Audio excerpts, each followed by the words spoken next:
Alright guys, welcome back. Next week के forex outlook में आपका स्वागत है, जिसमें हम बात करेंगे मंडे से यानी 10 तारीख से 14 तारीख तक फॉरेक्स मार्केट में जो मेजर करेंसी पेयर्स हैं उनमें किस तरह की हलचल हो सकती है। और उससे पहले हमेशा की तरह मैं आपसे बोलूँगा कि आप forexfactory.com पर जाइए और यहाँ पर जो नेक्स्ट वीक में इकोनॉमिक कैलेंडर पे जो न्यूज़ हैं उन पर आप ध्यान दीजिए। यहाँ से 10 तारीख से 14 तक आप वीक सिलेक्ट कर लीजिए और अप्लाई सेटिंग्स पर क्लिक कीजिए। जो भी मेजर न्यूज़ हैं आने वाले वीक में उन पर एक बार थोड़ा सा ध्यान दे दीजिए, क्योंकि यहाँ पर देखिए मेजर न्यूज़ है और इस दौरान अगर आप ट्रेड ना करें तो बेहतर होगा।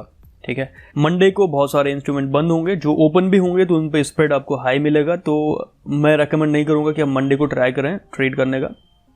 ट्यूसडे ऑनवर्ड्स आप ट्राई कर सकते हैं ट्रेड करना और न्यूज़ का ध्यान रखें। ठीक है, अब बात करते हैं सबसे पहले करेंसी पेयर जो है यूरो यूएसडी पे 4 आवर्स टाइम फ्रेम में चलते हैं और हम केवल प्राइस एक्शन पे बात करेंगे। जो मूविंग एवरेज मैंने ले रखा है इसमें एक थोड़ा सा डायरेक्शन या फिर कॉन्फ्लुएंस डेवलप करने के लिए ले रखा है, उसको हम ज़्यादा यूज़ नहीं करेंगे। ठीक है, तो फिलहाल अगर 4 आवर्स टाइम फ्रेम में हम हैं और ये एरिया बहुत स्ट्रॉन्ग सपोर्ट का काम कर रहा है और यहाँ पर आप देख सकते हैं कि लॉन्ग विक रिजेक्शन भी है। ऑल्दो ये बेरिश कैंडल है एनगल्फिंग, लेकिन अभी भी इस एरिया पे वो पावर है कि यहाँ से रिजेक्ट कर सकता है प्राइस को। तो ये एरिया है जहाँ से हम ये डिसाइड करेंगे कि इससे नीचे प्राइस क्लोज होता है तो फिर वो डाउनवर्ड हो जाएगा, और अगर इससे ऊपर यहाँ पर एक बाइंग प्रेशर जैसे कोई एनगल्फिंग कैंडल वगैरह मिलता है हमें इस तरह का कैंडल, तो फिर वो हमारा बाय का एक सिग्नल होगा। फिलहाल ये बुलिश ट्रेंड है, यानी अप ट्रेंड है, हम डाउनवर्ड नहीं देखेंगे। अगर डाउनवर्ड देखना होगा तो उसके लिए कंडीशन एक ही है कि आपका जो प्राइस है इस लेवल से नीचे क्लोज हो। अगर इससे क्लोज हो जाता है नीचे, क्योंकि विक ऑलरेडी आ चुकी है नीचे, लेकिन इट डजंट मीन कि प्राइस इससे नीचे क्लोज हुआ है।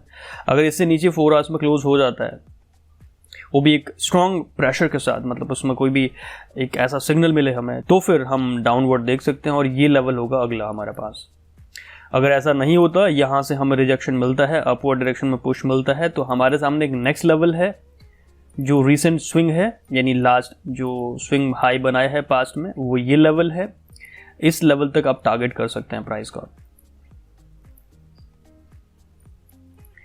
ये रहा यूरो यूएसडी। और पाउंड डॉलर पे देखते हैं हम। पाउंड डॉलर पे सिमिलर सा पैटर्न बन रहा है। देखिए बुलिश जो कैंडल है बहुत स्ट्रांग बनी थी दिस वन, उसके कंपैरिजन में इतनी सारी कैंडल जो है आ चुकी हैं और अभी तक इस लेवल को तोड़ा नहीं है।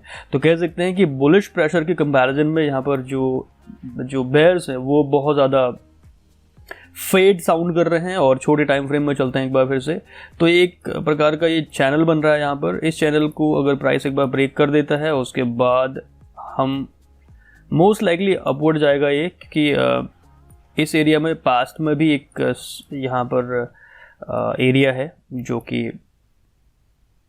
मल्टीपल टाइम टेस्ट हुआ है। कुल मिला के हाईली टेस्टेड जोन, अगर आप 4 आवर्स में चेक करेंगे तो ये एरिया आपको दिख रहा है बहुत स्ट्रॉन्ग एरिया है, राइट।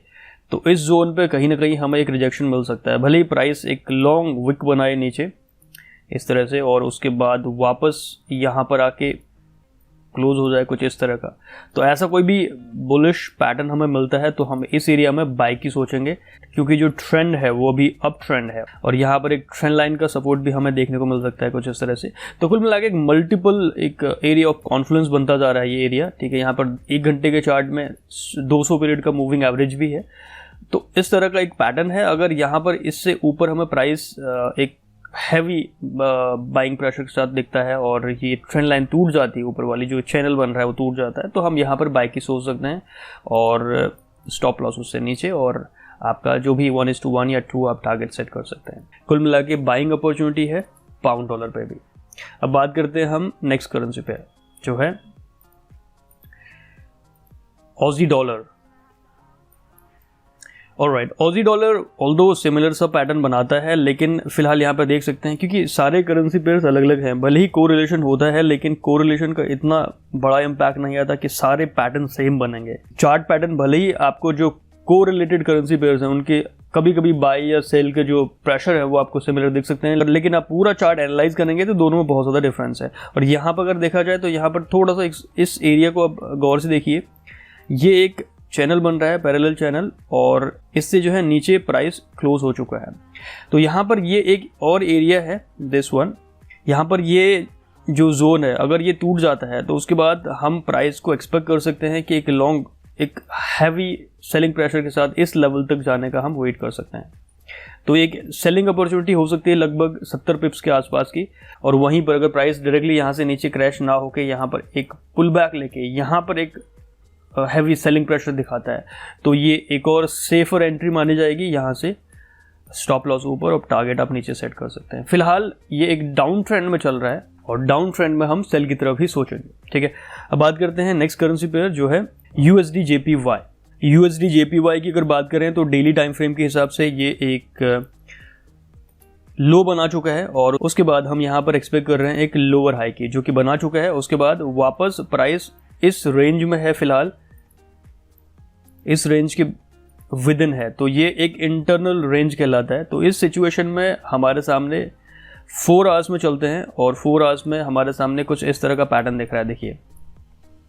तो इस सिचुएशन के हिसाब से देखा जाए तो यहाँ पर एक डाउन ट्रेंड है और प्राइस अगले कुछ समय में ये लेवल टेस्ट करने का पोटेंशियल रखता है। यहाँ पर आपको 1 घंटे के टाइम फ्रेम में इन एरियाज में यहाँ पर हो गया और दूसरा ये हो गया, ये लेवल इन एरियाज पर अगर कहीं पर भी सेलिंग प्रेशर मिलता है। अब सेलिंग प्रेशर को आप आइडेंटिफाई कैसे करेंगे, तो उसके लिए आपके सामने डाइवर्जन स्ट्रैटेजी चैनल पर डाल रखी है मैंने, वो आप चेक कर सकते हैं। और ट्रेंड लाइन आप यूज़ कर सकते हैं। मान लेते हैं इस तरह से यहाँ पर एक ट्रेंड लाइन बन रही है और इसको तोड़ के प्राइस डाउनवर्ड चला जाता है, या फिर छोटे टाइम फ्रेम के हिसाब से स्ट्रक्चर में चेंज आता है जो चेंज ऑफ कैरेक्टर बोलते हैं, तो उस सिचुएशन में आप सेल की एंट्री बना सकते हैं। फिलहाल डाउन ट्रेंड है ये, हम सेल की तरफ सोचेंगे इसके लिए, ठीक है। अब बात करते हैं नेक्स्ट करेंसी पेयर जो है NZD USD। NZD USD में भी हम देख सकते हैं यहाँ पे एक चैनल बन रहा है कुछ इस तरह से, एक पैरेलल चैनल है और उसको नीचे ब्रेक करने की कोशिश भी करी प्राइस ने और सस्टेन नहीं कर पाया। अभी भी प्राइस इसी ट्रेंड लाइन के आसपास है। तो यहाँ पर 2 चीज़ें हैं, या तो इस ट्रेंड लाइन के आसपास से वापस बहुत हैवी एक बाइंग प्रेशर आए और एक फेक आउट बना के प्राइस वापस जो अपर बैंड है वहाँ तक पहुँचेगा। लेकिन अगर ऐसा नहीं होता और यहीं से जो विक है, विक को फिल करने के प्राइस नीचे आता है, तो फिर वो एक डाउन ट्रेंड की तरफ मूव करना स्टार्ट कर सकता है। और उसके लिए यहाँ पर एक बैरियर जो है ये लेवल जहाँ पर विक आ चुके हैं, इस विक के बाद एक बार प्राइस कोशिश करेगा कि एक बुलिश पुश दे और एटलीस्ट इस ट्रेंड लाइन के आसपास तक रिटेस्ट करे। उसके बाद एक सही डिसीजन होगा कि आप इस ट्रेंड लाइन के आसपास जब पुल बैक आएगा वहाँ पर अगर आप सेल की सोचते हैं एक सही सिग्नल मिलने पे, तो फिर आप ये मूव पूरा कैप्चर कर सकते हैं यहाँ तक का, जो कि लगभग अगर पिप्स की बात करूं तो लगभग 170-180 पिप्स का टारगेट है। तो डेली टाइम फ्रेम के हिसाब से भी देखा जाए तो एक डाउन ट्रेंड है। डाउन ट्रेंड क्यों है? पहली बात तो प्राइस 200 पीरियड के मूविंग एवरेज से नीचे है।